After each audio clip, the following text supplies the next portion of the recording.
All right, what's going on, chat? What's going on, chat? How are y'all doing today?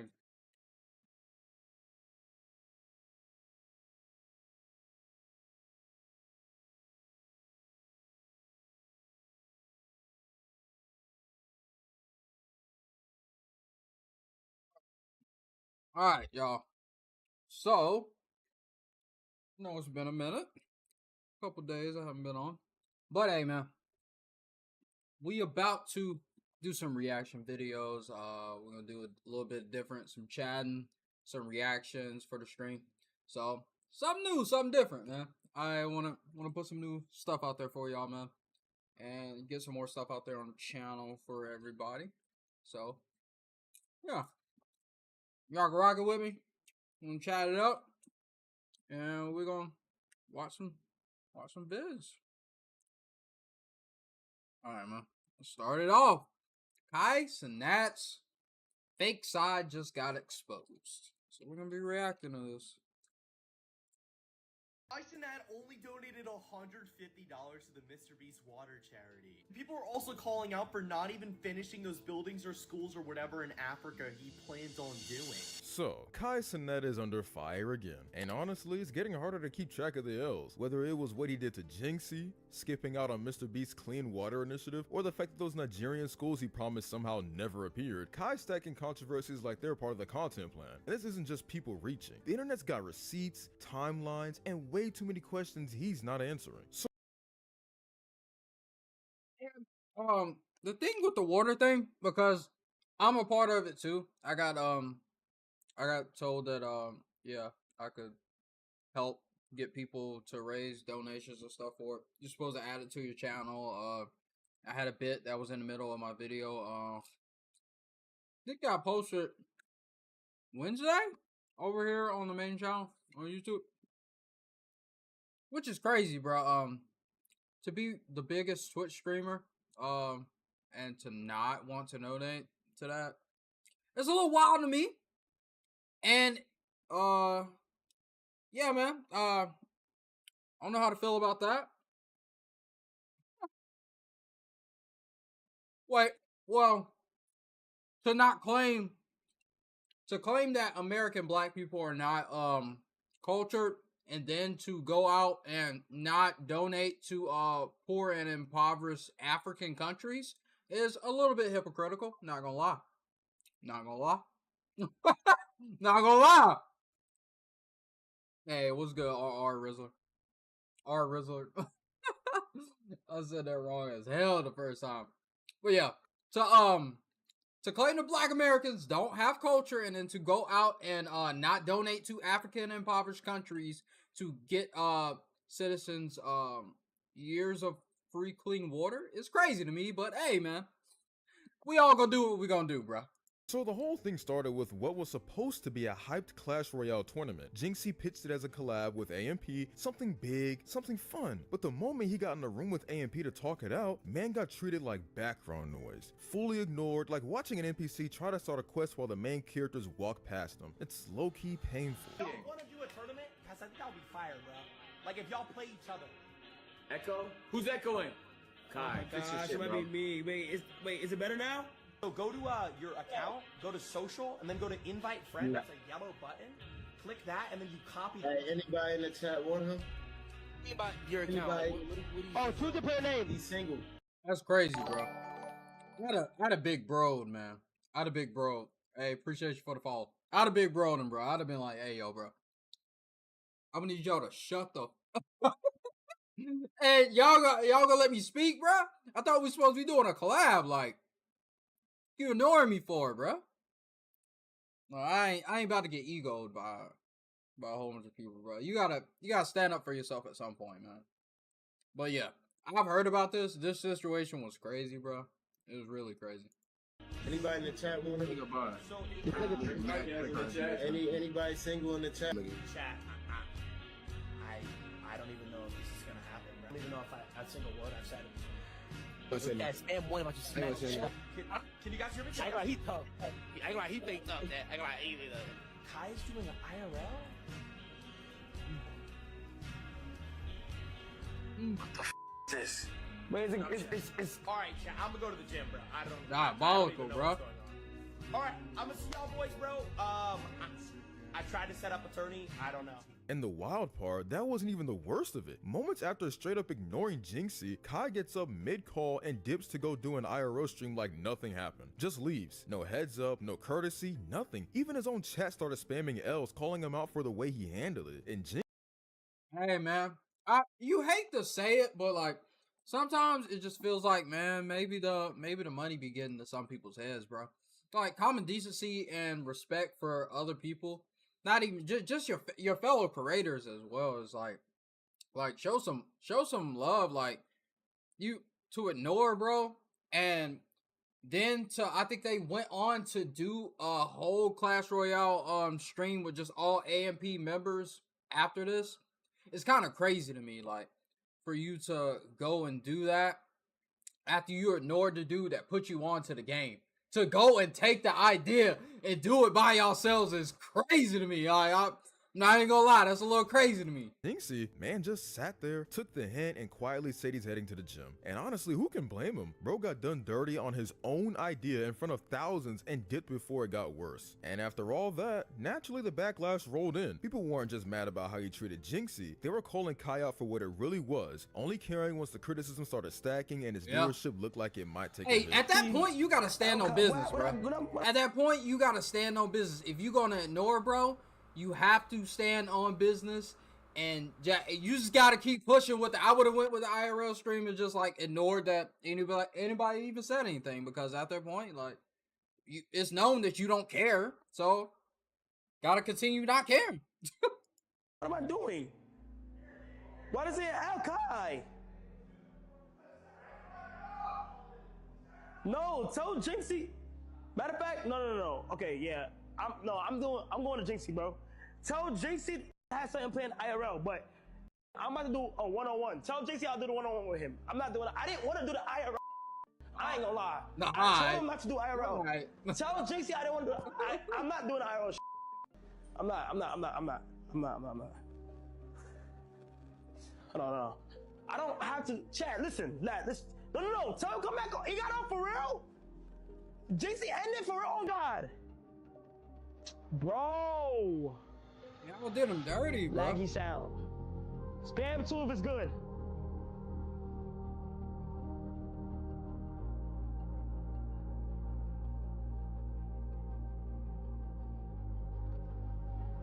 Let me go see what these niggas are talking about. What the is this? Now chat. What the is this right here, bro?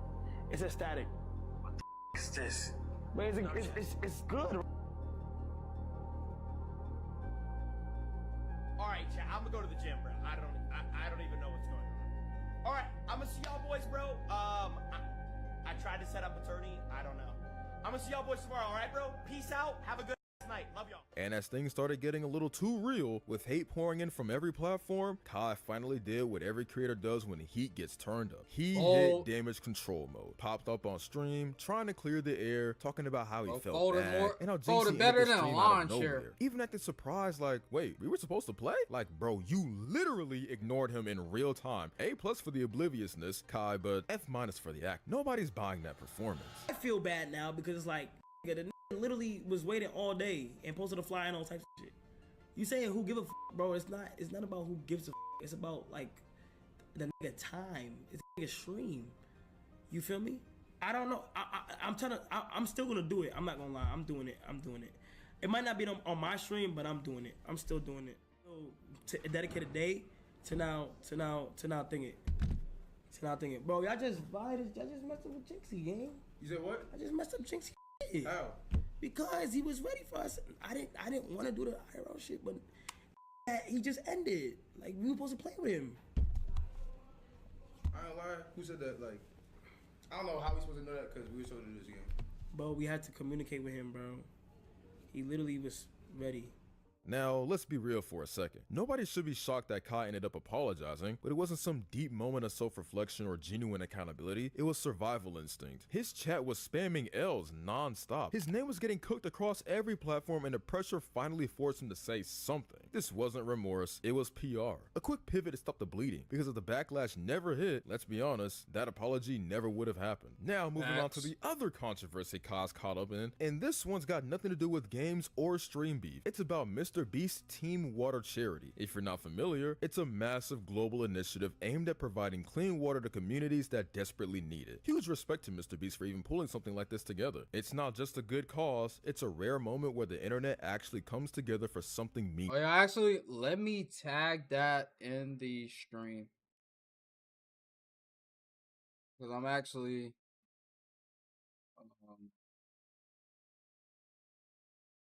I'm actually a part of it for the month.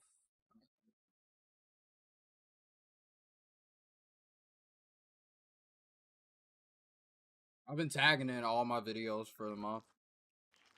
So, if y'all want to support,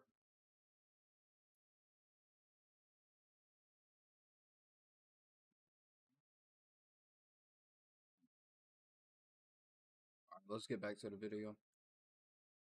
Meaningful. Tons of creators showed up, donated, helped spread the word. It was a real chance to use their platforms for something bigger than themselves. Except, well, Kai. We're on a mission to give 2 million people all around the world clean water.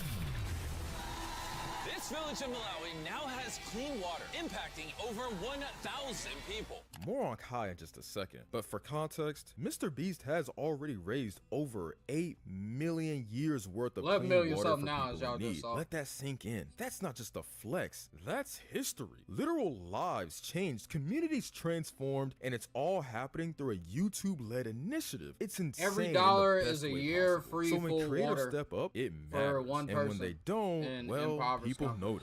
notice. Mr. Beast just raised over 8 million years of free water for people with his Team Water charity.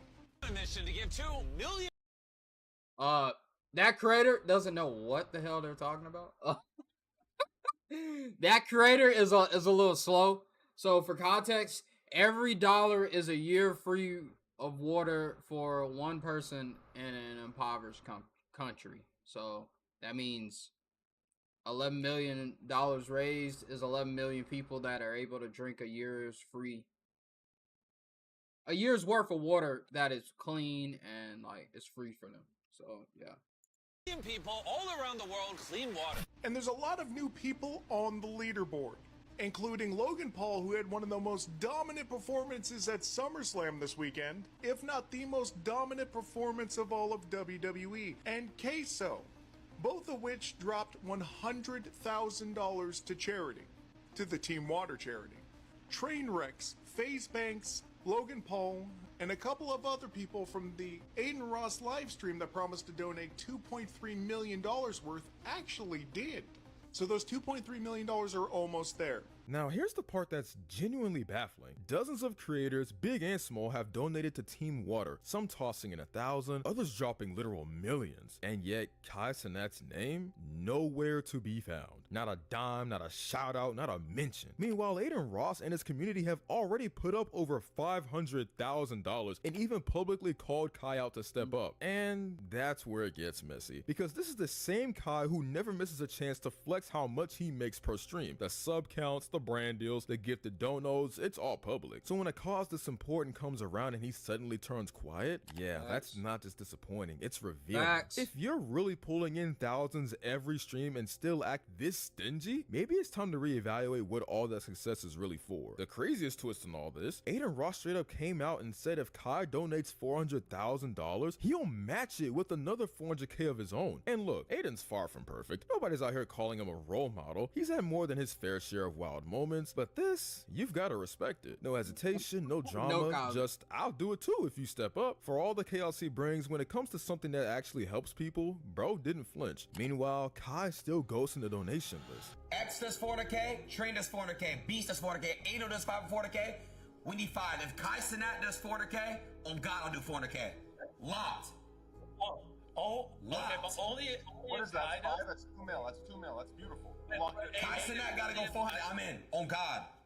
As always, it's time to see what the internet had to say about Kai's behavior, and calling the reactions not pretty would be an understatement. It's loud. He'll burn That's crazy. stacks That's for crazy. chaos I'm and not content, gonna hold but you. the That's second crazy. it's about clean water or real world impact, it's crickets. Not even a flicker of that same energy. The priorities speak for themselves. I remember when XQC and Kai Cenat talking about who's richer on stream and going band for band. Let's settle it. Whoever donates the most to Team Water is officially the richest. Mr. Beast must be loving this one, because nothing exposes fake flexing faster than a real cause. You want to talk money? Cool. Let's see who actually puts it where it matters. No rented cars, no fake chains, just receipts. He said, "Oh, whoa, this YouTuber saying Kai Cenat's cars is rented."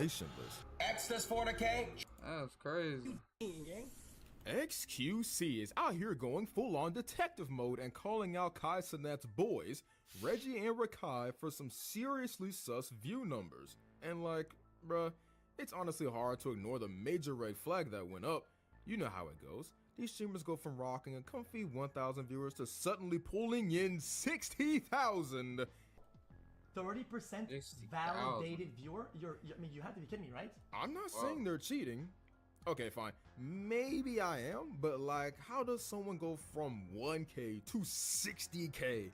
Like it's no big deal. Unless, you know, there's some view botting going on. I mean, it is 2025. People are getting more creative than ever with that stuff. And you know some shady nonsense happens behind the scenes when the money's flowing. Oh, and this spike happens in 1 day. 1 freaking day. That's not even just a glow up. That's like watching someone grow wings and start flying while the rest of us are trying to figure out how to start a fire. Now, XQC isn't just out here throwing shade for fun. Nah, he's been keeping tabs on this stuff for ages. Kai Cenat being the good. I'm not saying they're cheating. And let's settle it. Whoever donates the most, cool. Let's see who actually Kai Cenat's boys. Okay, so I didn't miss it. Kai Cenat being so he still hasn't donated. Hyping up his friends He like still hasn't donated till this day. Brought them a That's house, crazy. shows them on their streams, and basically gave them all the clout they need to jumpstart their careers to the next level. Now, don't get me wrong, I'm not accusing Kai or his crew of doing this intentionally, but you know how the internet works. When something doesn't add up, people start looking for answers. And right now, the only one digging deep is XQC. Let's not kid ourselves, the whole, oh, I just blew up overnight because I'm so talented line is tired. Yeah, no one's buying. I just looked it up. Kai Cenat still hasn't donated Team Water. And guess what? XQC crazy work. Definitely noticed. He pulled out the receipts and found a lot of inconsistencies. Kai Cenat botting his streams like too? That, it's just no good. Like it's not. Is that? And you compare some of these other guys. Sometimes, yeah, it's what like it's just it's up and it just doesn't add up. That's motion, brother. 37% validated viewer, bro. 30% validated viewer. I mean, you have to be kidding me, right? Brother, that's less than 30%. Bro, that's 31% validation. Bro, 31% validation. That's not motion, that's counter motion. He started digging into Reggie and Rakai's viewership, and guess what he found? Huge suspicious jumps in their numbers. I'm talking 1K to 8K to 60K in an hour. XQC notices that their chat actively is wildly off. I'm talking a 20% engagement rate, which is insanely low for streamers who are pulling in massive numbers. I mean, what's the point of having 60K people watching if only 20% of them can be bothered to even click something in chat? That's the type of ratio you see when you're trying to fake it till you make it with some view bots.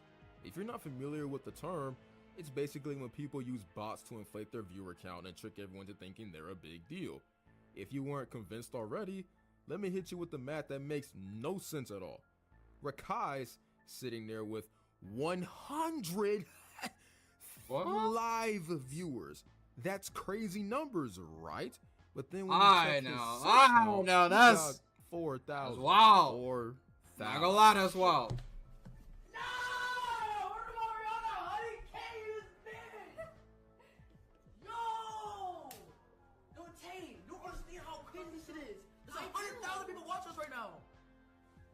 What the? Doesn't add up, right? Someone even said math ain't mathin'. Now you compare that to the likes of Kai Cenat, who, let's be real, has massive numbers but also real engagement. The dude gets 100k viewers and somehow manages to have 100k subs to match. That's how the numbers are supposed to work. Real viewers watch, real subs follow. It's not rocket science. Kai's been getting all emotional and defensive on stream. Gotta give him props for the passion, but when it comes to going head to head with XQC, he didn't exactly bring a solid argument here. He keeps coming at XQC. It looked like you dicking, gang. It doesn't even address the thing about viewbotting when even the finger wasn't right at him this time and said it was at Rakai. It looked like you dicking, gang. It looked like you dicking, gang. He just keeps venting about how every time something good happens for him or his crew, XQC has to throw shade. Sure, it's clear he's tired of the drama, but all that frustration doesn't exactly disprove what XQC said. And let's be real for a second.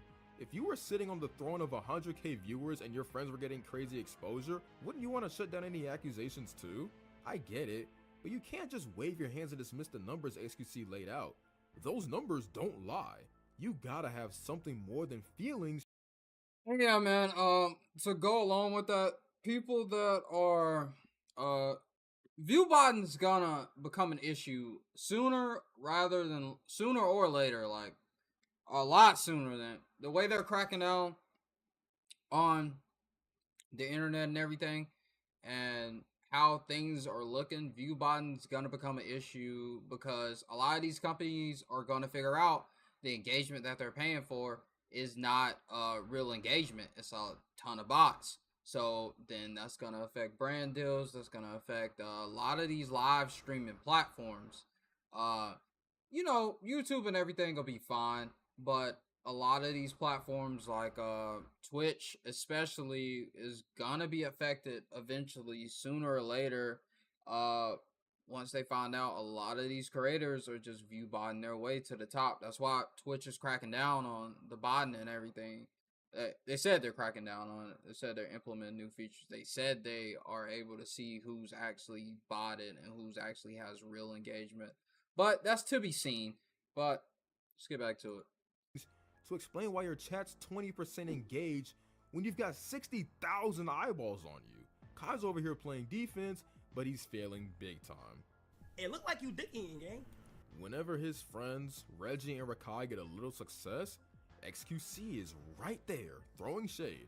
And you know what? I'm not even mad. Honestly, I kind of get it. Kai's like, XQC, always got something negative to say whenever we win. Like, bro, you're mad because someone's calling out the weird stuff going on. And don't give me that pattern of criticism nonsense. Maybe XQC is just noticing patterns that actually exist. Honestly speaking, you don't get to sit on your throne of success throwing a tantrum because someone's pointing out your questionable growth. Like, if I saw one of my boys skyrocketing with zero effort and weird numbers, I'd be side-eyeing that too. But here comes Kai acting like XQC's the problem for pointing out the obvious? It looked like you dicking, gang. Nah, man, this ain't it. It looked like you dicking, gang. XQC's calling out the stuff that doesn't add up, and Kai's out here playing victim, trying to turn the whole situation into an XQC's jealous of our success story. And then, like, he goes on full knight in shining armor for Reggie and Rakai, acting like they're innocent little angels. Dude's defending them like they're above suspicion. Sure, I'll give him credit for loyalty, but it's a little too sweet considering the facts. Y'all saying cap. No. Y'all saying cap. I'm being dead ass. Reggie don't be on Twitch. Bro, oh my God, okay, hold on. Reggie is not on Twitch. This nigga's really a hood nigga that's just live. Do y'all understand that? Maybe they didn't do anything shady themselves, but do you think their teams don't get involved in this stuff? Come on, but instead of being like, hey, let's take a hard look at the numbers and clear up any confusion, Kai's like, no way, my friends would never do that. It looked like you dicking, gang. Bro That's knows some what's ride or going die on, energy, bro. but it's Like, also naive as they're hell. under the Now AMP the internet banner is as pointing like a fingers separate at house and Kai, everything, so the same with one teams person even manage saying, them. Right? Average They know Kai what they're chimp doing. out with being called out. Always hooting and hollering when he's called out for doing something wrong. Chip out And is of course, crazy. You got the defenders coming Chip out out of is the woodwork crazy. like I'm not even classic gonna hold you. I internet can't defend trying that. to make sense of the That sound a madness. little. That sound a First, little. there's the whole crib meta thing where streamers live Sound like it together has and just some vibe on camera. Some Like a oomph big, behind it, happy bro. streaming I don't family. know, bro. I felt some type That, of way they say, reading might that. explain the viewer spikes. I felt some type of way. It's probably not fine tuned. Now that I said it though. No, hell no. I don't think SPC fell off. Fuck no. Hell no. SQC did not fall off. I'm just saying, nigga, this is how it may look. Okay, respect that. I respect that. That wasn't even a sneak diss, so don't even try to do that. But I'm just saying, bro, like, don't. I fell off. Don't what he got going on. Fair enough. You feel me? And this is no diss. I'm not dissing nobody. I'm just saying how it looks on the outside. Definitely a diss. You feel me? But like, anyone that says no diss, they're definitely dissing. Okay, I get it. When you've got a crew all streaming in the same house, you're bound to have some overlap, some cross promotion. But let's be honest, that's not enough to explain 60K viewers when you're used to 1K. Unless their crib has some secret portal to the algorithm gods, it's still looking a little sus. XQC doubled down like a man on a mission, because this was a hill to die on. He doesn't back off, and in fact, he didn't even understand why Kai was even mad about the whole thing. How am I on his day? How is that anything to relate to him? I don't get it. Bro, I'm just confused on how that it's about him. Bro, I literally singled him out as like, it's not part of the problem. I'm about to just let shit rain. Like, I'm tired. Like, I ain't even gonna lie. All of that shit. All of that.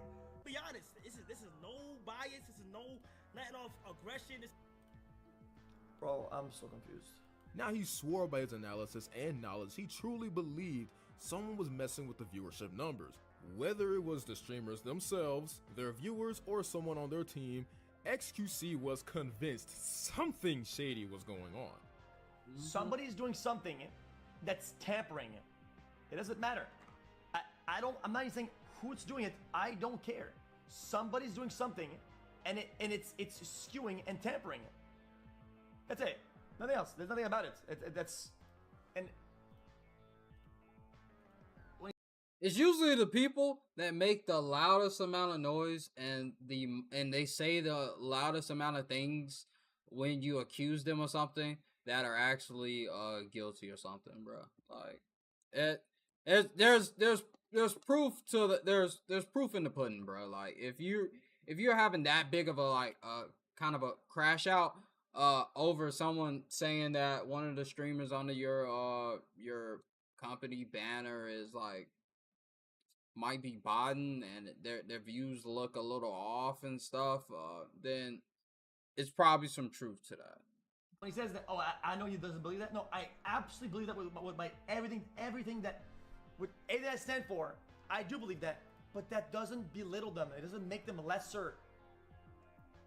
Bro, last 2 months ago, I got botted for 3 days in a row.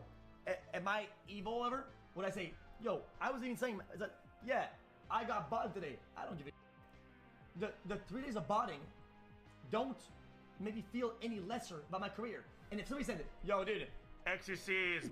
And people pointed out how he never even fully explained the whole view botting thing. Bro's Picks XQC called out his crew LMAO. Whole lot of words and not one thing was said to deny the view botting allegations. He even joked about being labeled obsessed like some kind of weirdo. But it's honestly, deflection, I don't man. blame him. He's like the only one saying what everyone's thinking, but is too scared to say out loud. Like I don't get it.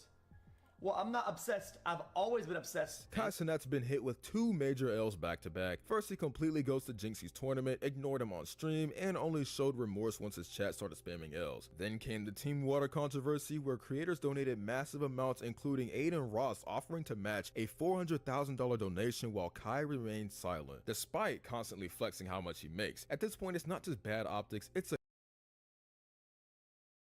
Yeah, that's crazy, bro. Crazy, man. I don't know, bro. Like I said, there's usually proof in the pudding, bro. If someone's like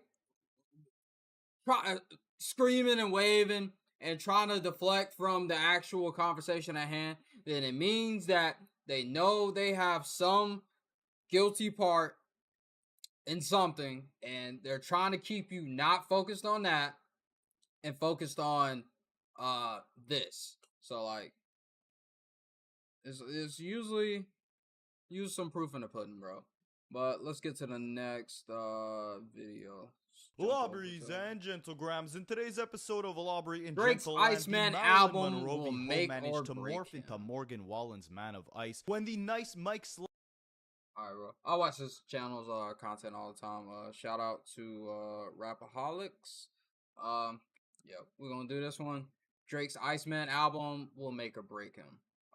I haven't been keeping up with Drake's music really. I heard like one of his songs he put out for promo for the new album was like hated by everyone on the internet, even Drake fans. They were like, "Yeah, this ain't a song that you would put out as a promo."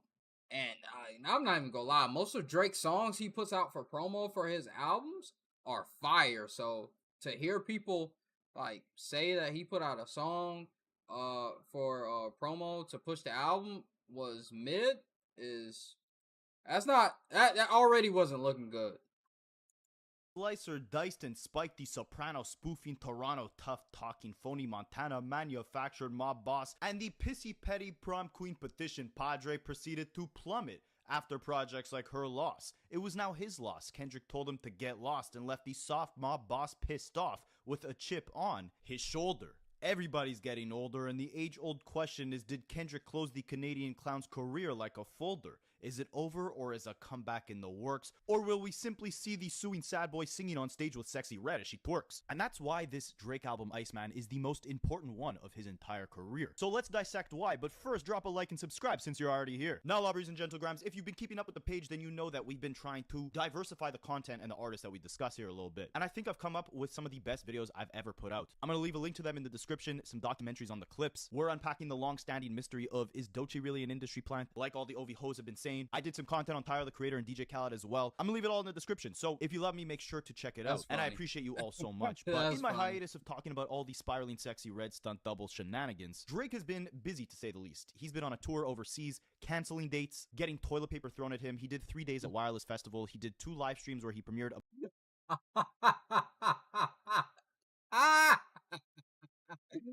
I heard about that, bro. Did he put that clip in here, bro?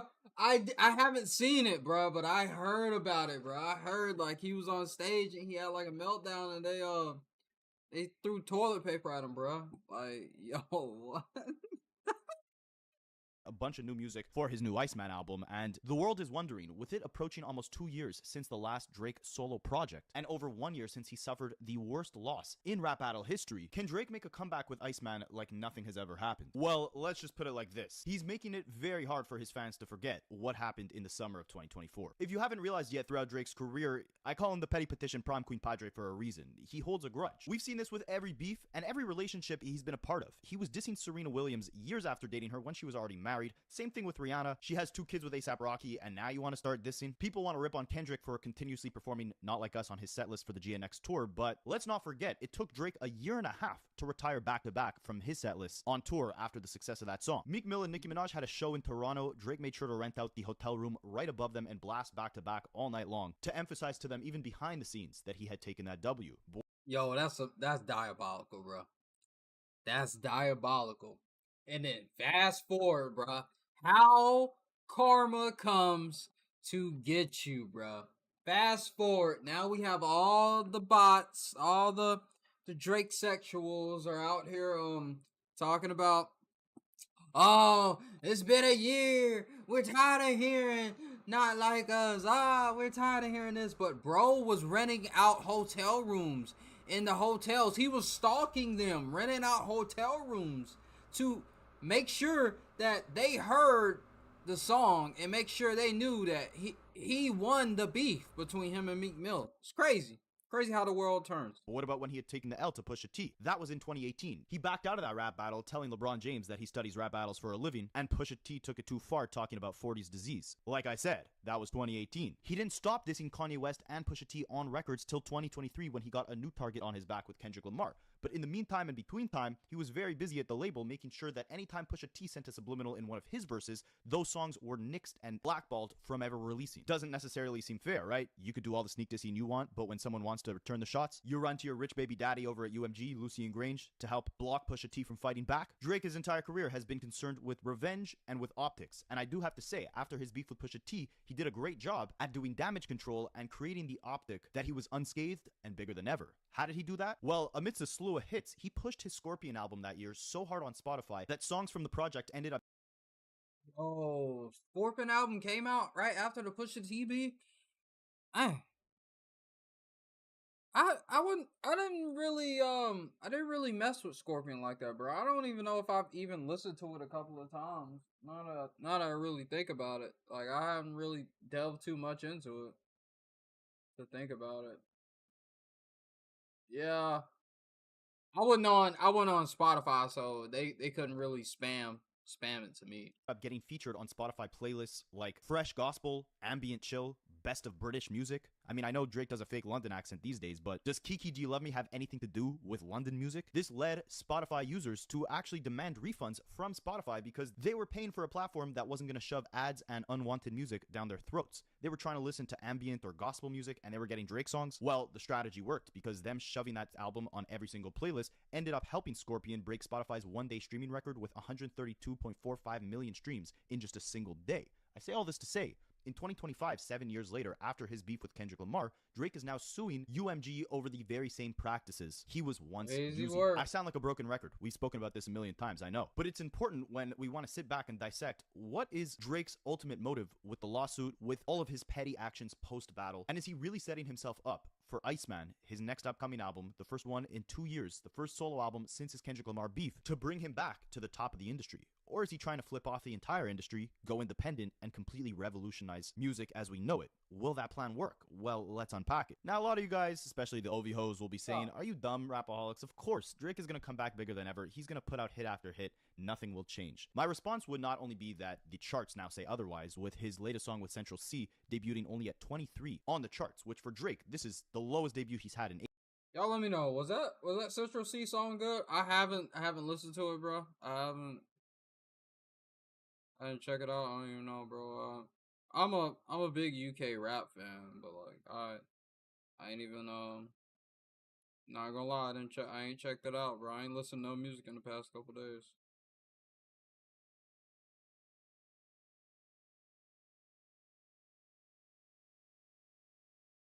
It's not on the UK rap list. That's crazy. Let me go to hip hop.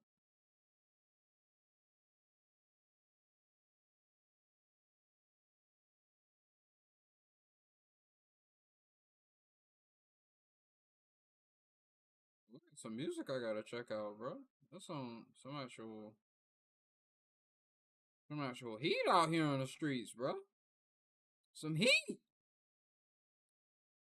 Best new songs playlist. Let me see if it's in here. Bro, it's not on the best new songs playlist. They even got a little baby song on the best new songs playlist.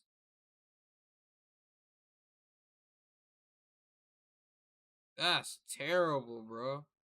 Lil Baby been on a decline. They even got a Gucci Man song on the best new songs playlist.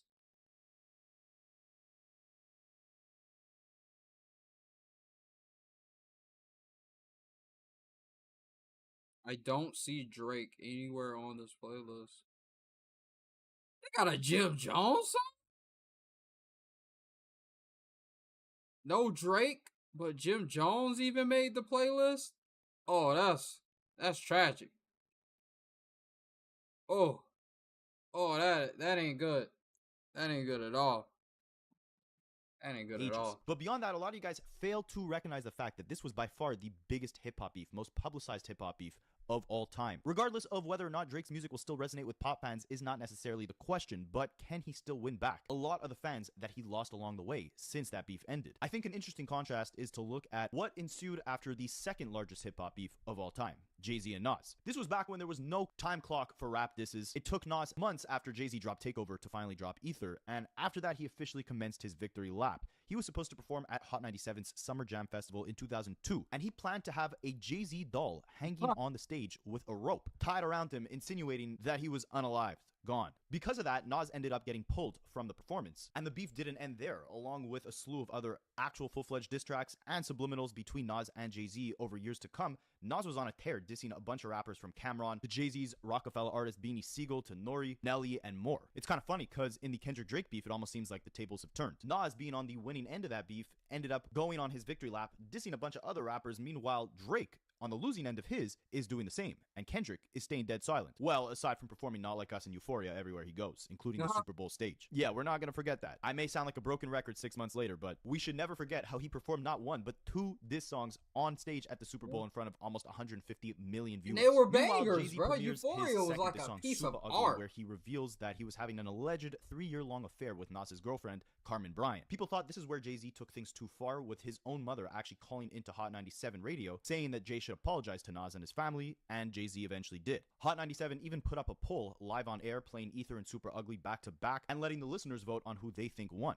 58% said that Ether was better than Super Ugly. It's funny, I thought the gap would be wider. But in the years to come, they would continue sending subliminals at each other, with Jay-Z on his Blueprint 2 album rapping the bars, "My mama can't save you this time, people are history." Of course, Jay-Z would then go on to temporarily retire after the Black album, and the two would actually reconcile on stage together in 2005 at a Jay-Z concert about 4 years after Ether dropped. And if you compare this to the Meek Mill and Drake beef, the stories kind of line up in similar ways, right? Drake, just like Nas, had won the beef. Nas wanted to perform at the Summer Jam Fest the next year with a Jay-Z dummy, as he did Ether, and Drake actually executed this vision in a slightly toned down form in the digital age. He was performing back-to-back at his OV Ho Fest and had memes of Meek Mill plastered all along the stage. They would go on to send subliminals at each other for months to come, Meek Mill even releasing a second Drake diss track months after back-to-back, similar to how Jay-Z did with Super Ugly, but it failed flat, and years later they ended up actually reconciling and performing together on stage and in music. And just like Kendrick with Not Like Us, back-to-back was a massive mainstream hit that Drake not only pushed on stage, but had no problem with the label pushing it on radio, on streaming platforms, even using it in SNL skits. Meek Mill was the laughingstock for multiple years after that song had came out, and if Drake decided to just leave that song on SoundCloud instead of allowing UMG to promote it as an actual single and even performing it live on stage, then it probably would have died out a lot quicker. You fast forward 10 years later, and he's now suing UMG for doing the exact same thing with Kendrick's diss song. And that's the centerpiece as to why this comeback will be so hard for Drake to make, for various reasons. Not just for the fact that he pissed off hip-hop fans forever by potentially compromising the sanctity of free speech with a lawsuit that's specifically citing the publishing of rap lyrics as actual defamation of character. But aside from that, going up against a corporate giant like UMG, the biggest record label in all of music that controls, I believe, about 30%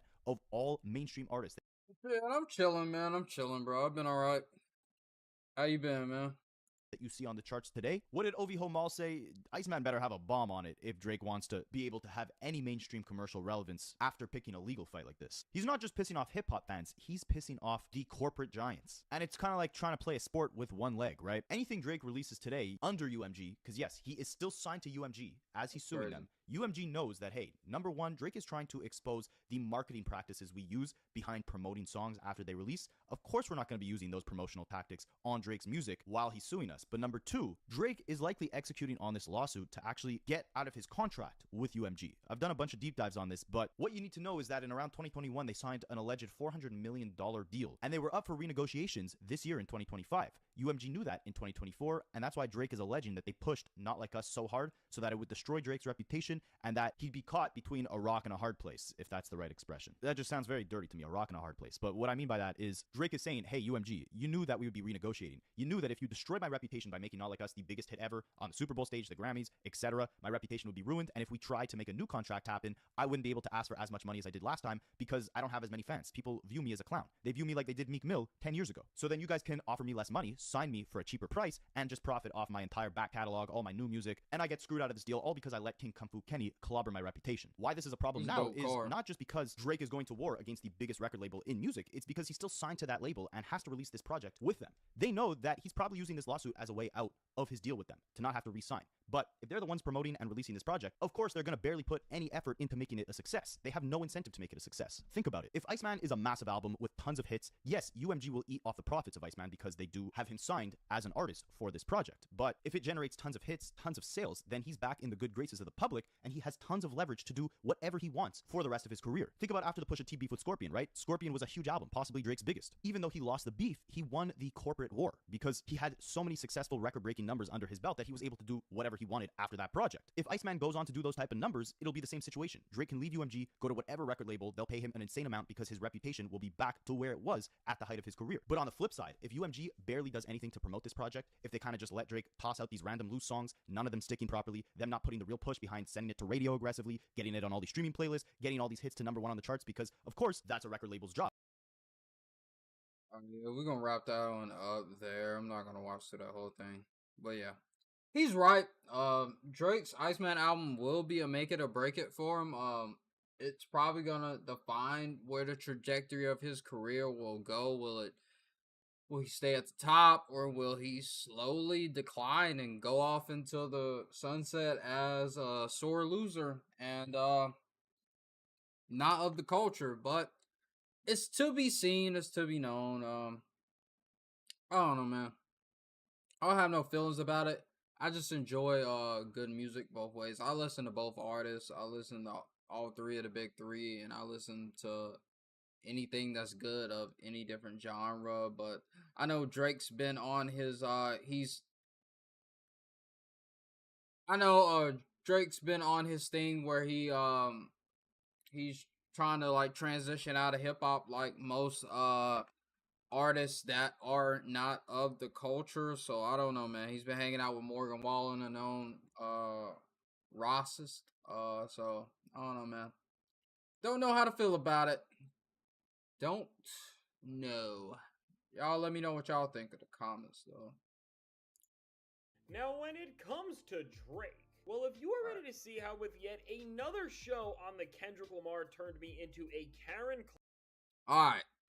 Our next one. Why Drake just went on the most insane rant ever and cried victim at a show. Let's see what this one's talking about. Is this the one where they threw the toilet paper at him, bro? Drake just had another rant on stage and has never looked more delusional and insane for it. Be sure to leave a like and subscribe. And now really, Drake has now fully gone from trying to be all about family matters to Karen matters in the span of a year, and that's all funny. of his delusional fans with him. I gotta ask once again to leave that like, because the Drake fans keep annoying me and they don't want you to see these videos. But with the current state of where Drake's tour is at, well, now really, if this was not rap's biggest Stranger Things fanatic and it was other rappers who were known to rant and crash out on stage in the past, well, the media would be saying the worst things right now about Drake, because really, if there were more people aware of the decay that is happening to the biggest Karen in rap flat out right now, the entire world would see how this mega Karen has truly morphed into not just a bitter and pathetic figure of what they once were, but even worse than that, what's really fueling this gargantuan size fall off is the fact that the circle of people around Laubrey keep validating him to dive further and further into this persona, and as a result, further and further away from what any of us could even try to understand here in reality.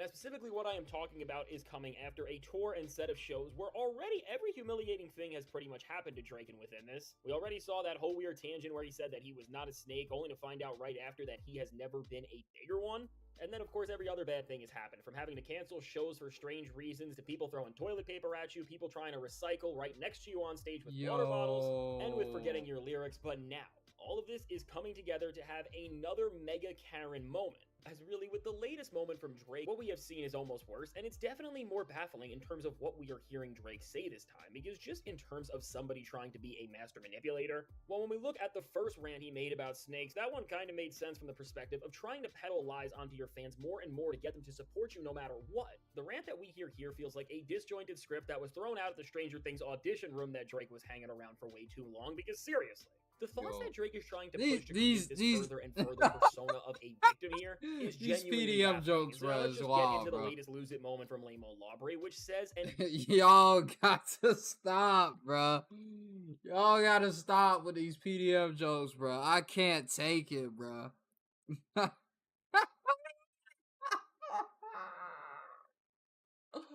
Y'all be killing me, bro. I will regretfully quote, "I had everybody tell me it would never happen for you. Well, it will never happen to you because you are on a TV show and you are a child actor." Which, quick pause, technically Drake was a teen actor, and I don't know why he keeps using these strange and specific phrases, because I don't even have to say any more things, the jokes just write themselves. And when we just break this down for a second, when Drake is saying that he wouldn't become a famous musician because he already was famous for being an actor, I mean, are you really going to try to sit here and act like you are a victim when you already had some sort of a platform and had connections in the industry to make way for yourself? But listen, I'm going to stop now. I'm not going to lose it yet, and let's continue to read this quote. "It will never happen to you because you are from Canada," and you know what? I can't even read the rest of this quote, because with Drake trying to say that he is a victim What? It will never happen to you because you are from Canada. It will never happen to you because you are light-skinned. It will never happen to you because you're not a real gangster. No, we're not doing this, bruh. We are not doing this. Y'all light-skinned need to stop. Y'all need to stop, bruh. Y'all are not gonna drag the rest of us regular light-skinned dudes into this nonsense, this victimhood, this crying, and bruh, stop it. Stop it. No one has ever said anything like that. No one has ever told any light-skinned dude nothing will ever happen for them because they're light-skinned, bruh. If anything, a lot of people think we have better treatment than regular black darker toned black people, like, so, like, it's quite the opposite. Like, damn, what?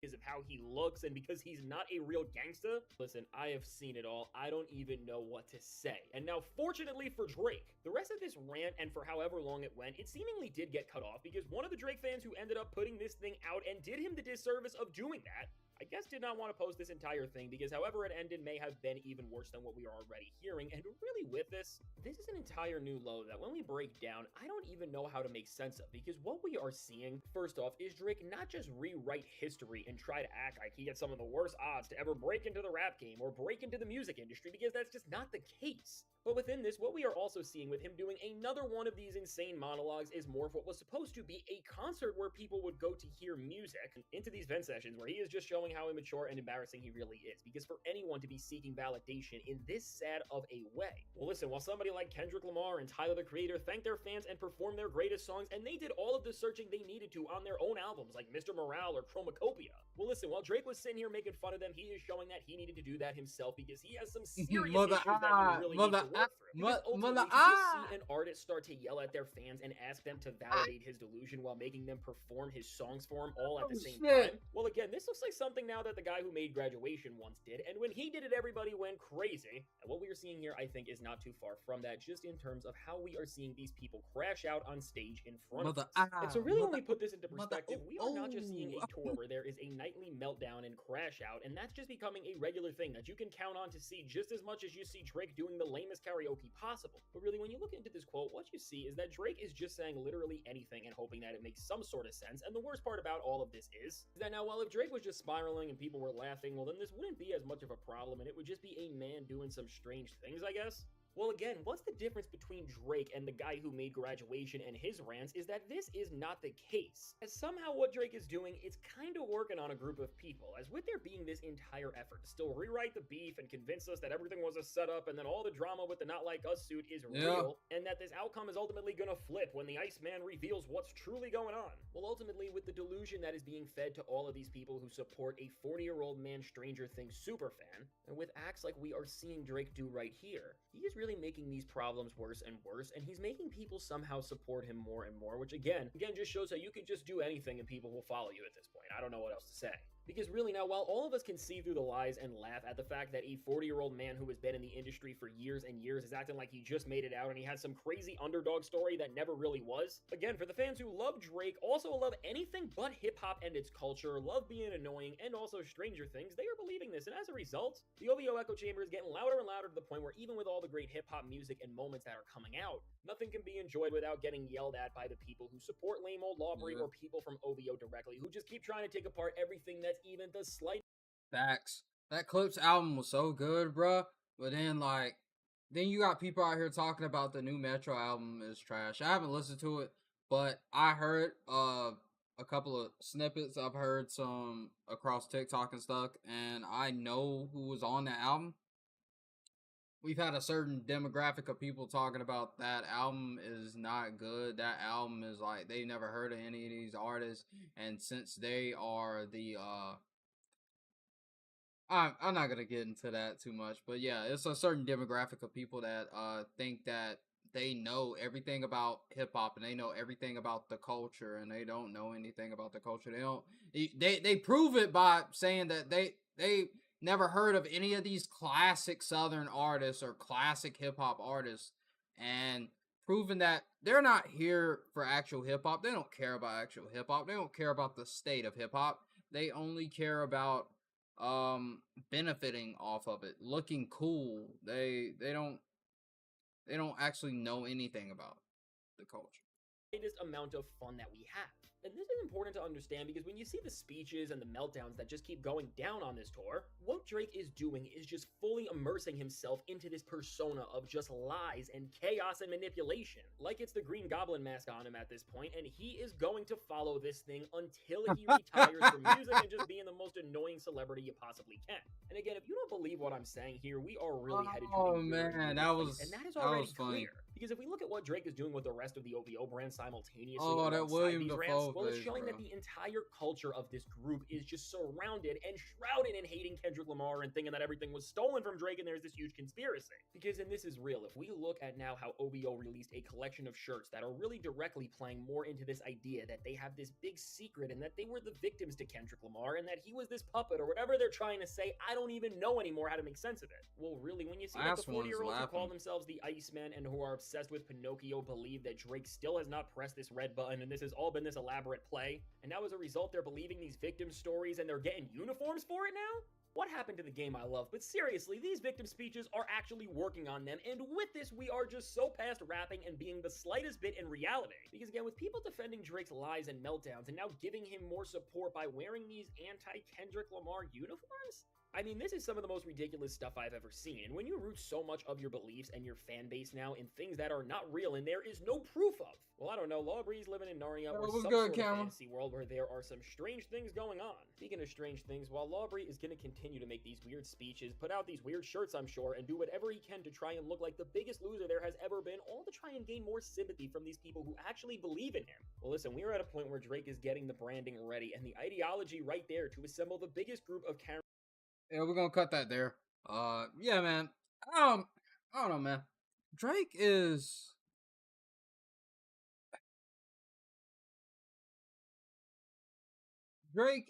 a special being, bruh. Not gonna lie. And shout out to Fantastic Hip Hop.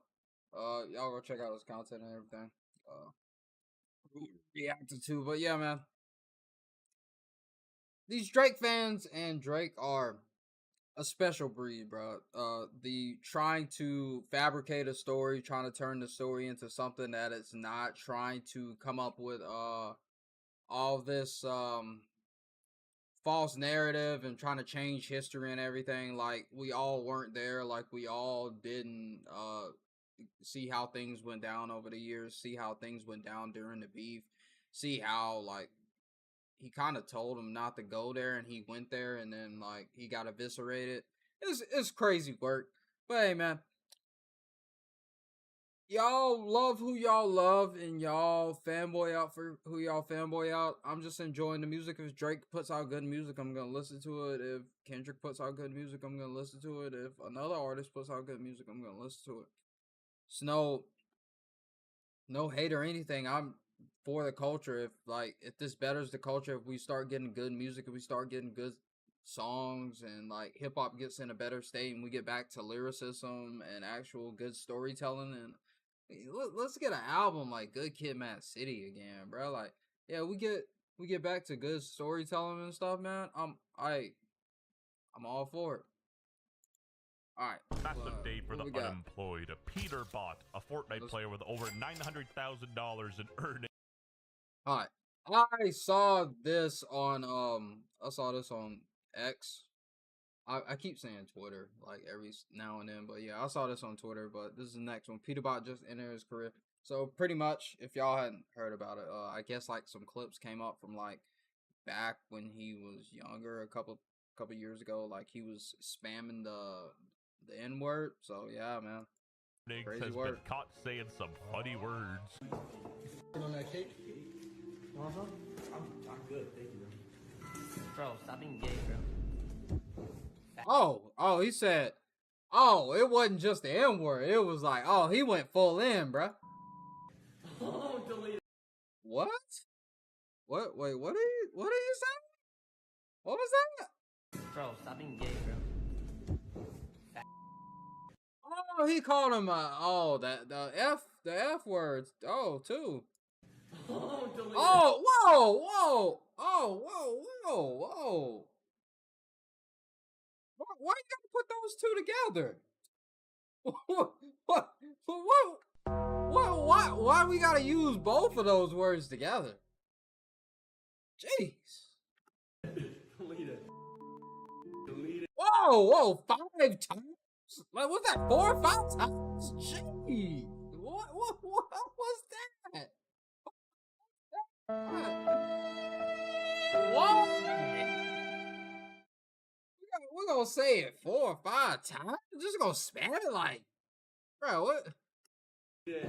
Basically, he ripped the N-word a bunch of times. You know, unacceptable behavior. I'd never do that. Sir, a Twitter apology has hit the second tower. A video has surfaced showing me using a racial slur while at the agent house. This incident took place when I was 16 years old. At the time, I was in an environment where I was influenced by others and was asked to say it. That does not excuse my words, but this is important context for understanding the circumstances. I recognize now how deeply wrong and hurtful. It didn't look like anybody in that video asked him to say that. Just want to put that out there. It's all cap. And I'm not really one to... Cancel culture isn't even a real thing. It's not a real thing. I don't believe it's a real thing. But people do have to face consequences for their actions. If a brand doesn't want to mess with you because a lot of black people buy their products and you lose that sponsorship and you lose out on money, that's the consequences to your actions, man. Like, that's just life, bro. That's not cancel culture. That's just having consequences to your actions. A lot of people these days think that you're not supposed to have consequences to your actions. Do something messed up, you're gonna see there's consequences to your actions. That language is. I take full responsibility for saying it, regardless of my age or pressures I felt in that moment. I'm just gonna use Peterbot's own gameplay for this video, and if he's mad, I'm just gonna snitch to Kai Sadat and like tell him he ripped it. At Grok, is this apology letter from Peterbot AI generated? Yes, Peterbot's apology was flagged as 100% AI generated by detectors like Zero GPT and streams by Jason the Weed, Lacey, and others. Its formulaic structure, context, responsibility, apology, growth matches typical AI outputs, amplifying perceptions of insincerity. I want to sincerely apologize to the communities affected and to anyone who's been hurt by my words. Hey, I'm committed to continuing to learn, grow, and ensure that my actions moving forward reflect respect and understanding. Using AI for this kind of thing is crazy work. Like, honestly, just keep in the double freaking hyphens the Dashes AI uses. I'm starting to think that FN after your name doesn't mean Fortnite. Oh, God. Oh, that's funny. Anyway, that's the story does get a little funnier because all of his friends and everybody thought this clip was just AI until he came out with his apology confirming it was real. Like, he honestly could have gotten away with it. The Pete clip is AI, bro. I don't know how else to say it. The Pete clip is AI, bro. Yeah, Peterbot's gonna get kicked out of LAN now, right? Like, his career's over. What's LAN? Is that his org? So, like, he qualified for the big event at the end of the year, where it's like a $500,000 prize pool. But there's no way they let him play. Bro, he was 16 when he said that. Who hasn't said the N-word when they were 16? You either said it when you were 16 or you had no friends to say it to, and that's facts. Also, context does... That is not facts, bro. Some people don't use that word. Like, he said hard ER. So y'all are just out here saying hard ER? To your non-black friends, just on the regular. This creator's just saying, y'all just be out here saying hard ER to y'all non-black friends on the regular as kids. Why? What was the purpose that you... black people don't even say the hard ER. So what would make that go through your brain that y'all would be saying that? Matter. There's a huge difference in just, you know, letting it rip versus targeting it hatefully towards a black guy. I got hella black friends. I know what I'm talking about.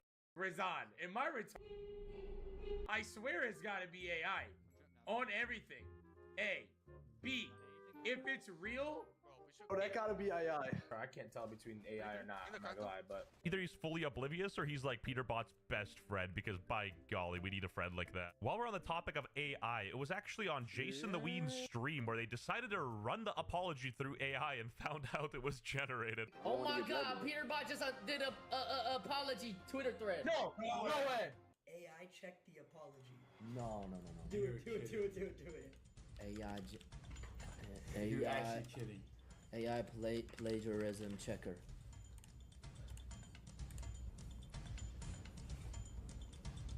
trusted AI detector. Never No. go on a sponsorship. No.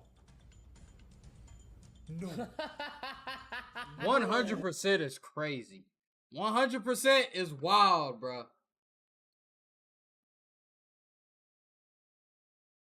That's how you know he feels some type of way about actual black people, bro. Like if you can't even put in a couple of like yo, I'm sorry, my bad, I didn't mean to say that. You ain't even have to make a whole thread. You could have made a one sentence like, I apologize. I face the consequences of my actions for saying this word. I was a kid. My parents raised me wrong or something like you could have just left it at that and it would have been all cool. But like, bro, like you went and just typed in ChatGPT so I can get these N words off my back. Write me an apology. No. Yo, how stupid can you get, bro? Bro, that's actually bad. That Bro. makes it so much. Oh God, that makes it so much worse. Like, at that point, you're better off just not apologizing in Yeah, the first place, because, by golly, this looks like he's just doing it for optics. And, like, other bots are saying it, too. Come on, man. 100% is shameless. Why did you move the kick? Come on, bro. Bro, this shit's 100% real in the past. I'm not even gonna lie to you. He looks like some people that in my hometown. That I can see that, bro. Like, that they definitely like to blurt that out.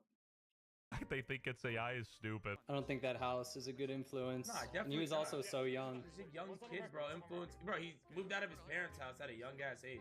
Yeah, it's like literally at a young age and by a bunch of older people. I mean, dude, the guy's 16. He's hanging out with a bunch of people who are in their like early 20s doing their crash out shit. Like, you're gonna tell me he's not gonna be influenced by that at all? If you don't know, this was Booga talking, one of the Fortnite champions. And, you know, he does give a pretty nuanced take how, like, your environment can play a big part of it. And honestly, I feel like him ripping it when he was 16 is less bad than him using AI when he's 18. Bro, I mean, bro, look at Peterbot. You know he ripping that shit. Probably right now, man, bro. He's probably fucking cussing the fuck out of his lunch right now. Like the same shit he just No, did. he's probably like, he's probably off. Fucking raging. Bro, he's full boxing motherfucker spamming the N-word, bro. It's over, bro. It was like 2 years ago, bro. That's crazy, bro. In 2020, bro, 2023, you're spamming the N-word, bro. Like, and you wonder why a lot of black people talk about racism isn't gone, bro. It's just, and it's more in the open now, like especially with 2025 and everything going on, and you wonder why people say that, because people are still saying these things and using a hard ER in 2023. His duo's black. Lacey's like the only one who sounds concerned. Like, he looks so sad. His duo's black. Did someone like his friend just leaked it? Like someone known? I mean, it's like a clip of like him, Bucky, like in that old house. Like, you remember the Agent house? Oh, it's like an IRL Letting it fly. Oh yeah, hard R's, light A's, just over and over. It's just like rapid fire inward. Hard R's! It's pretty funny, I can't lie. It's pretty funny, I can't lie. Damn, my people, I gotta join the Fortnite community. For legal reasons, that's a joke. Yo, TikTok. I think I like Peterbot now. Common Peterbot W. Face only a mother could love. 6 FNCS wins? Nah. 6 hard R's? Yeah. Seriously, we're getting black Peterbot edits.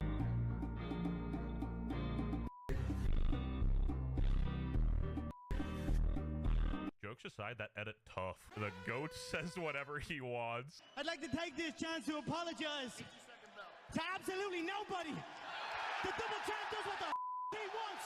You were 16 in a tough environment and influenced by others. That doesn't erase what happened, but it's clear you've grown, learned, and taken responsibility. People can change, and you're showing that through the person you are today. His AI-written apology contradicts that, but regardless, I think generally it's a rule of thumb to not rip the N-word unless, you know, it's something serious, like you stub your toe or someone takes your parking spot at Costco, then I think it's warranted. Do people on Twitter have that much free time they're trying to quote-unquote cancel a literal child for saying a slur like 3 years ago? That's insane to me. 18 years old is not a child. 16-year-old is not a child. You can go to prison for committing a felony at 16 years old. So, all right, you can be tried as an adult at 16 years old. So, like, we're not gonna do that. And 18 is not a child, bro. Like, you're grown. You're able to drive. You moved out of your house. This kid moved out of his house at 16. Like, that doesn't sound like childlike behavior to me, bro. Sounds like grown people behavior. And we could take that conversation and talk about some other things, but that's a different video, different topics. But yeah, man, we're not doing that, bro. Like, and cancel culture isn't even a real thing. It's consequences of your actions. I don't know why people like to say that it's cancel culture. Cancel culture is not a real thing. When have you ever seen someone be canceled and they still don't have a career, bro?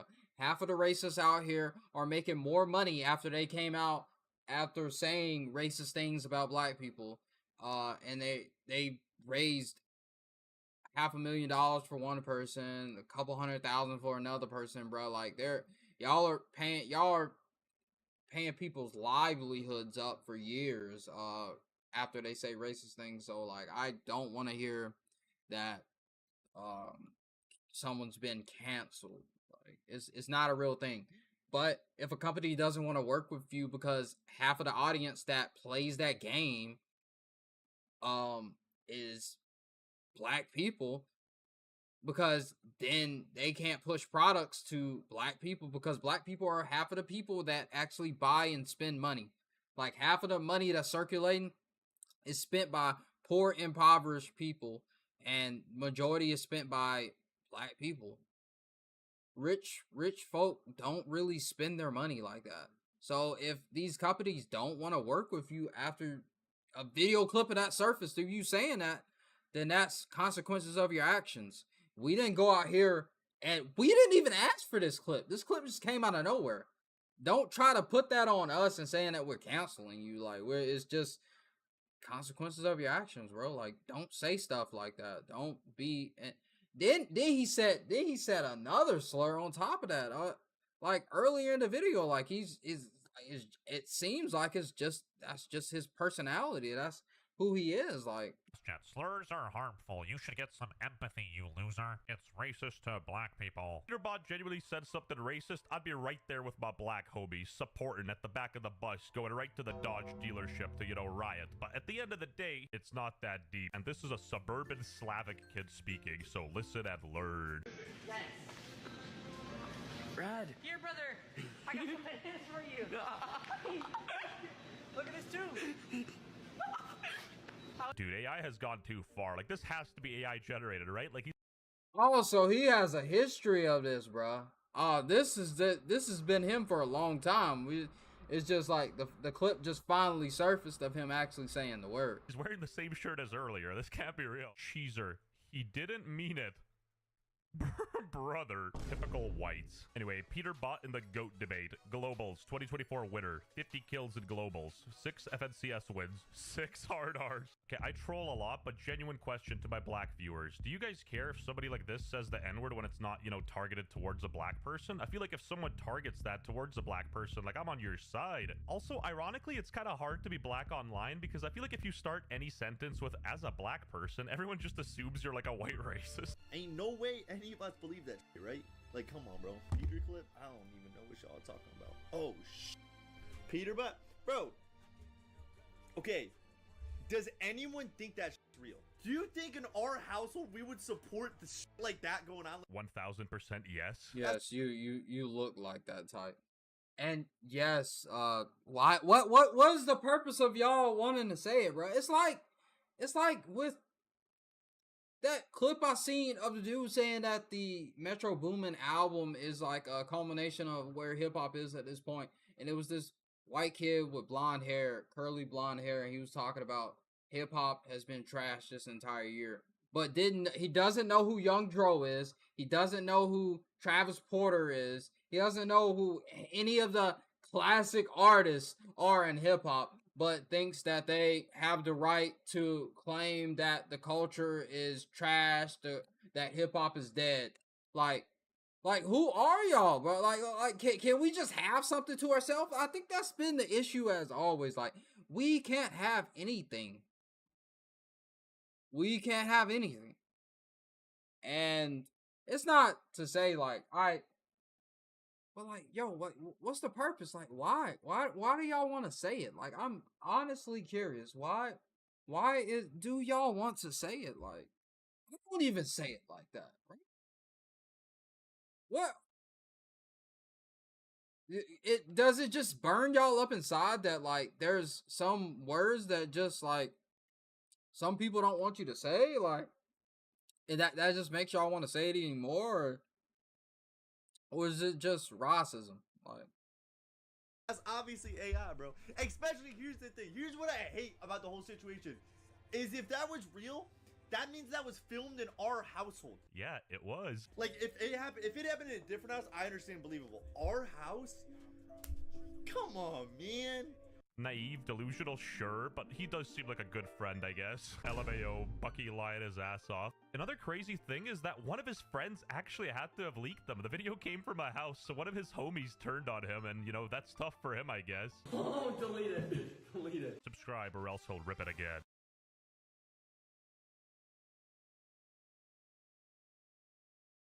yeah, man. One of the most beloved. All right. See what this nonsense is that this dude's talking about. The Corey X Kenshin allegations are disturbing. Creators on YouTube was just exposed for being a toxic manipulator by one of his exes, with allegations that, at least at a first glance, looked like they'd be the end of his career. Did you watch me sleep? Did you watch me sleep? Yeah, I actually did something to you while you were asleep too. What? I'm sorry, I just got this fetish that I do, you know. Well, I didn't hurt you, you're good, right? But just as his fans were beginning to panic, something happened that none of them saw coming. Corey not only beat the allegations in under 24 hours, he did so without saying a single word. Hi, I'm the Internet Anarchist. I create weekly YouTube. Yeah, that clip is disturbing. It's a little disturbing. When not knowing the context behind it or anything, but like, it's that's weird, like gamer riz, I guess, bro. Like, I don't know, I've never talked to a female like that, but hey, man, I've never insinuated anything like that, but. And I watch anime and I play video games, but I am an outlier, bro. So that was a wild statement, bro. And today, Kenshin, yeah, y'all go the check out the allegations that recently came out against him, including accusations of him emotionally abusing and essaying his ex. How those allegations started, and how they were debunked by the one person no one could have expected. But you know what I didn't expect? That 76% of you would be watching video. Corey X Kenshin spent over 15 years cultivating his massive and, more importantly, loyal audience that loves everything about him. From his inspirational advice, by God's grace, here I am in front of you, telling you, you don't have any limits. And don't let anybody tell you that you do. And unfiltered reactions. Why you twisting like that? What the freak? What's good? What you trying to get into? To his all-around wholesome personality. Hey. Not to mention his content itself that keeps viewers glued to the screen. Often I've never checked out any of Corey X Kenshin's content. Not even gonna lie, bro. I never really looked into him or anything. I've heard about him, but never really checked out his stuff. Waiting months for his next upload. Tap the crank, brother. Alright, I guess it's just... Oh my... Let's back up. Let's go ahead and back up. Yeah, I'm black. I'm not gonna sit there and let you power up. But while they were looking forward to the next entry into his horror game series, Corey's viewers received the news every YouTuber's fandom dreads the most. Corey was being accused of some heinous acts, including a straight-up crime, and it looked like there was nothing he could do to avoid getting cancelled. It happened on July 13th, 2025, when a Twitter user named TrueRipe made a post reading, "Just to spread it around, Panda Ninja XX official on TikTok released an entire timeline regarding her abusive, manipulative, and absurdly toxic relationship with Corey X Kenshin." This tweet immediately Alright, to put this out there for y'all, bro. Before we get into it, bro, just because someone doesn't want to talk to you does not mean they're being mentally abusive, bro. Just because someone ignores your messages and don't want to get into an argument with you after they've already been arguing with you or something, man, doesn't mean that they're being mentally abusive, bro. Some of y'all are just toxic, and some of us like our peace, and we would rather just like ignore your text and act like it didn't ever come than to actually respond to you, because that keeps our peace.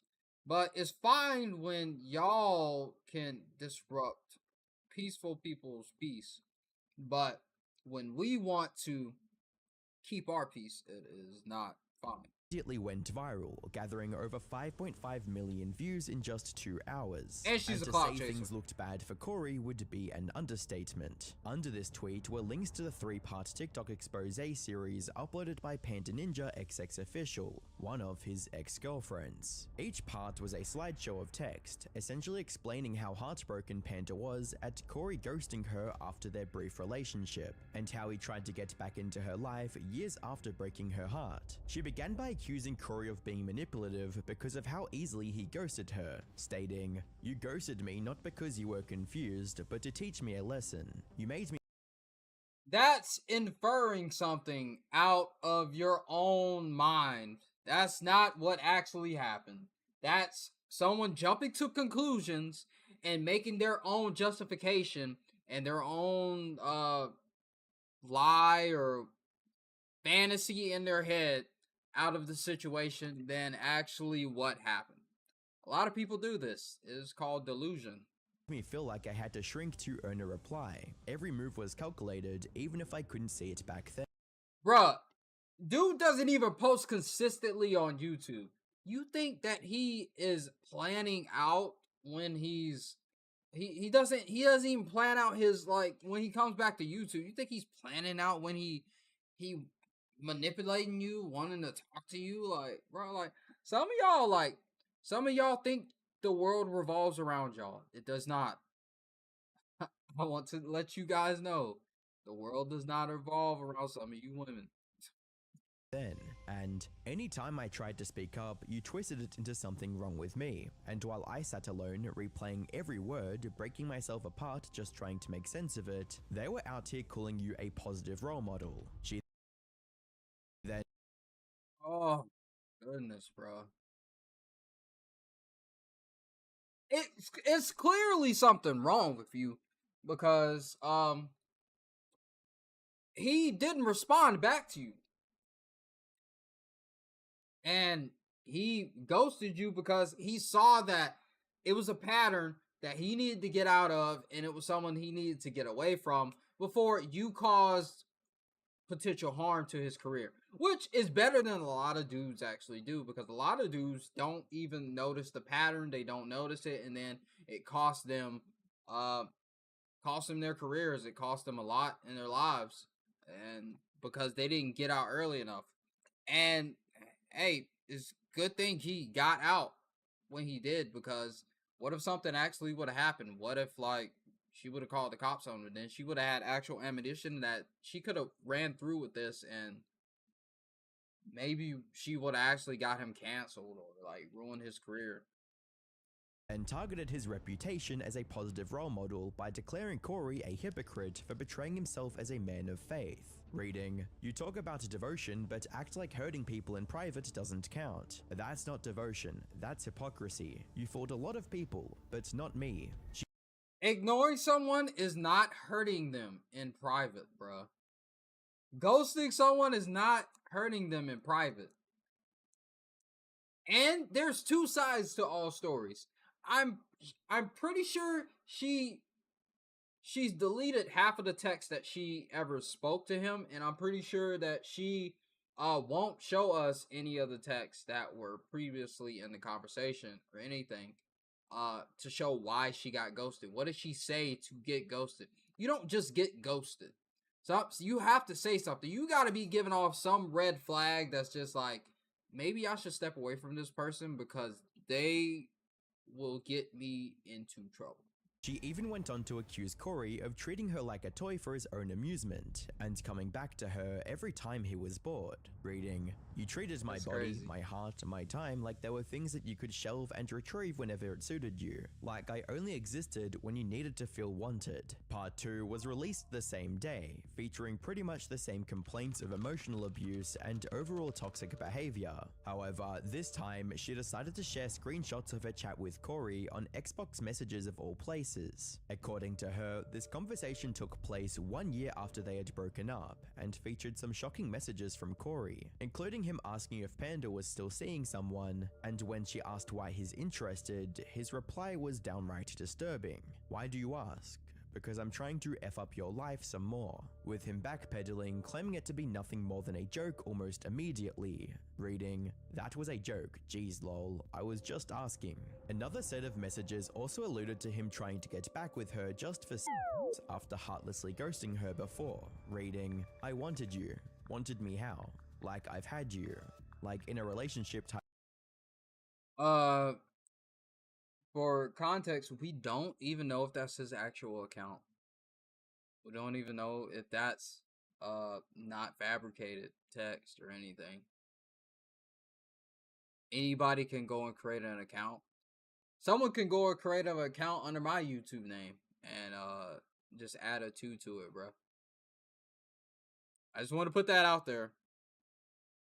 Plus, gamers make weird jokes, bro. Like, there's a lot of gamers out there that aren't like, it's gamer riz, bro. Like, I don't know what to tell you, bro. Some gamers have something else. don't have That's the kinda regular messed riz up. of like I wasn't a toy. Chad, I bro. know that. I wasn't just about to message you after a year and ask you to be my GF. However, while Panda wanted these messages to finally expose Corey as someone toxic, it ended up backfiring. You see, as these screenshots started getting traction, more and more of Corey's fans started to sense something odd about the messages, especially the ones where he was openly swearing. They found it difficult to believe that Corey would so easily betray his values, which, in turn, made them doubt if those screenshots were real. And as the slideshow continued, these doubts only grew stronger, especially when Panda mentioned that she was diagnosed with cancer sometime during the pandemic, a few years after her breakup with Corey. And, according to her, she decided to reach out and break the news to him in a moment of vulnerability,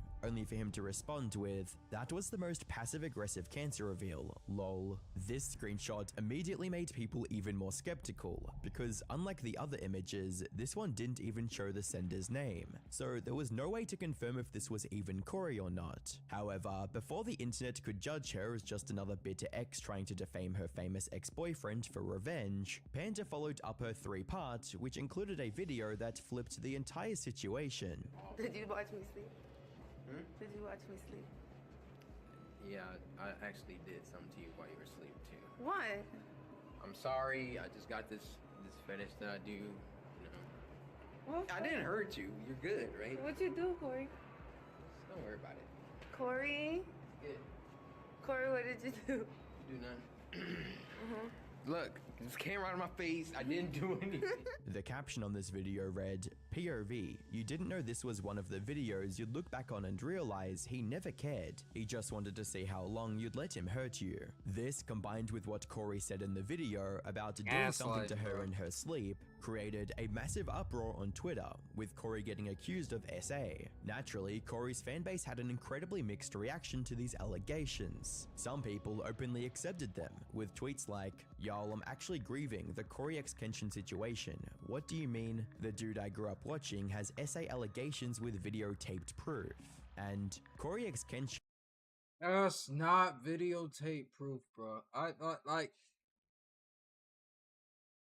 Oh man, I swear, bro. Like, comprehension and like knowing what knowing what words means, like actually like some of y'all don't got that damn knowledge, bro. Like y'all make me sick, bro. Y'all just get on the internet and just say shit, bro. Don't even know what the fuck y'all be talking about. That shit irks my nerves, man. I swear, bro, it irks my nerves. I shouldn't be this upset, bro. I don't even know who this creator is, bro. I don't even watch Corey X Kenshin like that. But like, damn, bro, like that, like, oh man, bro.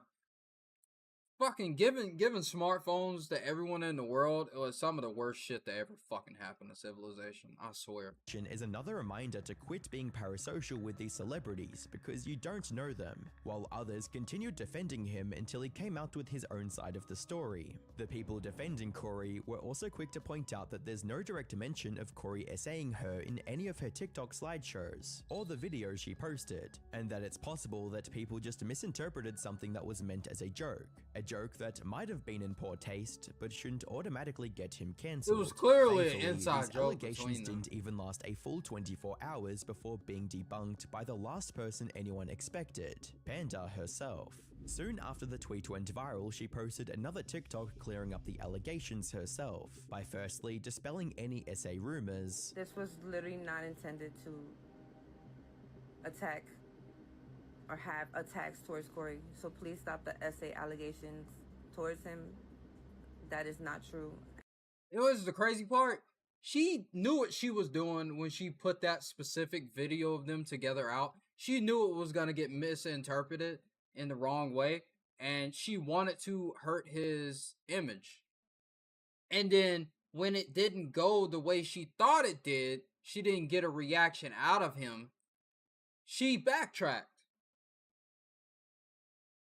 And that's not what I said. And also declaring that her posts were not meant to defame Corey. I just really want to make this clear that, and this is very important, I'm saying this literally with all my heart, this was never about defaming Corey at all. It definitely was. You wouldn't have went to the internet to post all this stuff and say all this stuff if you didn't want to defame him. You knew exactly what you were doing. You wanted to gain clout off of him, which you did. You got 3 videos with about a couple million views on each on TikTok. And you went viral on X as well. So, and you're trying to get your streaming off the ground on Twitch. So, you definitely did it for that exact reason. But okay, we can keep lying. It literally was me venting about something that happened to me in the past that did hurt me. However, you could have vented without putting out the name of the creator that allegedly hurt you. You could go to a therapist, like a regular fucking person. You went to TikTok and tried to make some money off of talking about Corey X Kenshin. Like, why are we gaslighting people? Only created more confusion on the internet. Some believed her instantly and started celebrating Corey beating the allegations, while others were still wondering if she was really telling the truth. Fortunately, a creator by the name of AlphaX Alpha took matters into his own hands. He scheduled a live call on TikTok with Panda Ninja to clear everything up, and to the delight of every Corey X Kenshin fan, she stuck to her stance about the allegations being false. The essay happened to me when I was younger. A whole different person. And it has nothing to do with him. Like, and I said that many times in my letter. I never said it.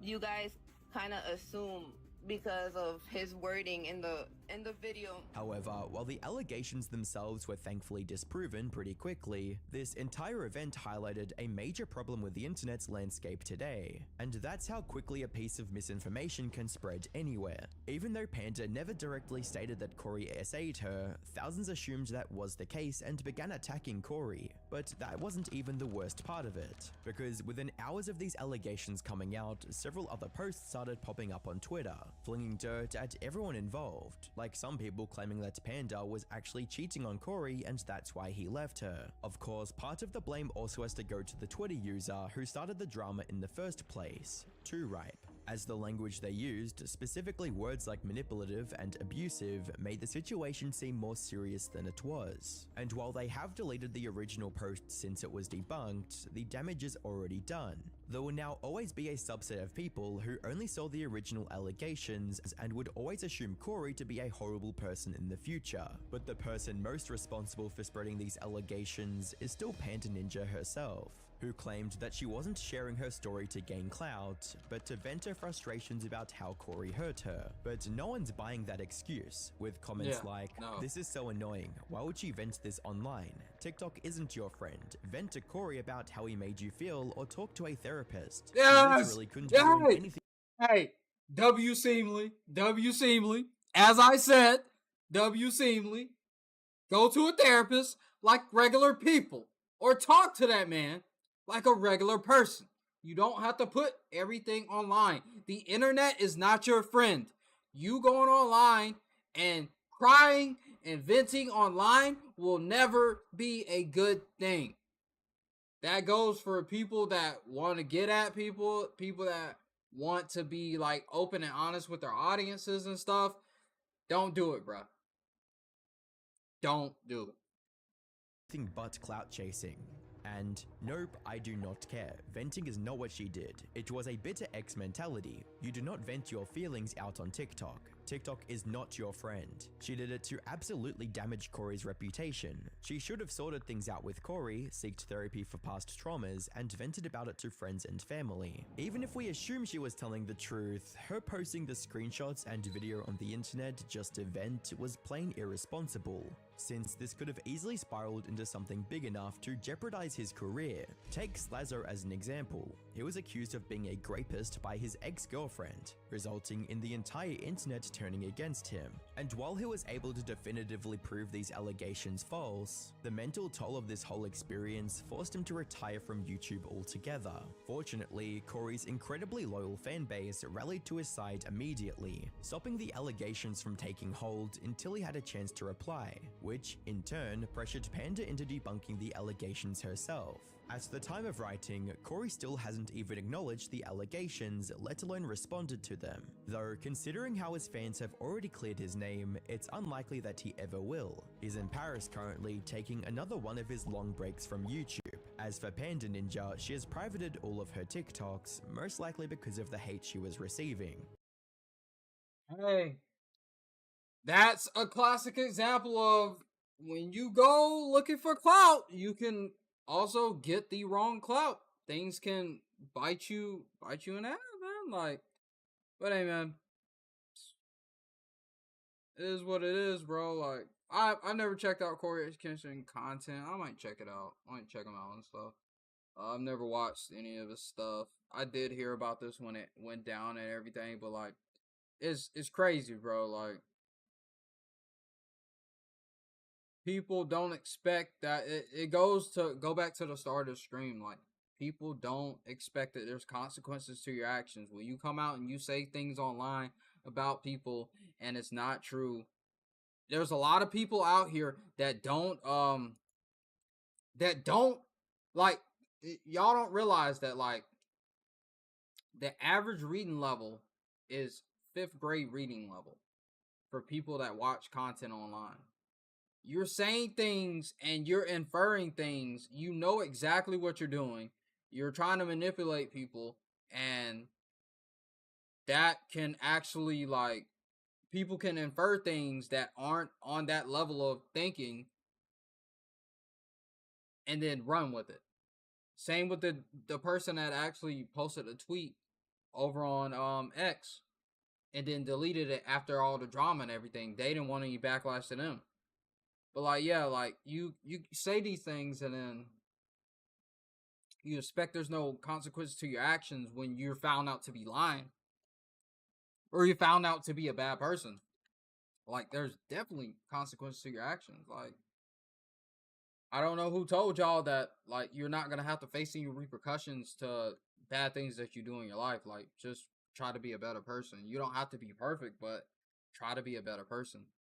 But hey, man, it is what it is. I think I'm gonna wrap stream up with this one. What was that? 3-4 vids? 3-4 vids we did of reaction content. Yeah, I might wrap it up right there. And we'll do some more reaction content. I might pop back on stream and we do some.